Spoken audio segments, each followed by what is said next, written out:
ఉన్నవాళ్ళు కోటీశ్వర్లే సినిమా తీయాలి చేస్తారు అనే స్టేజ్లో ఉన్న వాళ్ళని అక్కడికి స్థాయి నుంచి హై లెవెల్లో కూడా సార్ గారు సినిమా తీశారు. మనకి రోల్ మోడల్ అనమాట.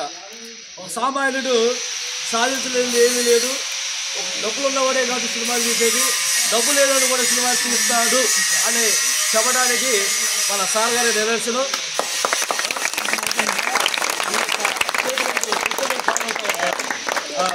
ఒక దళితుడు వ్యవస్థ స్థాపించాడు, మా సినిమా వ్యవస్థ అనేది స్థాపించారు. సార్ గారు ఎప్పుడు స్టేట్మెంట్ నేను చూస్తూనే ఉంటాను, అన్నయ్యని ఎప్పుడు ఫాలో అవుతూ ఉంటాను. ఎప్పుడన్నా కూరగాయల మార్కెట్ దగ్గర కనబడుతుంటే అన్నయ్యకి ఇష్యూ చేస్తారు, మర్చిపోయి ఉంటారు. ఎప్పుడో నెంబర్ ఆఫ్ పీపుల్స్ ఉంటారు కదా అన్నయ్య fans. Okay, thank you very much అన్నయ్య. మిమ్మల్ని చూసి ఎప్పుడు ఆనందిస్తాను.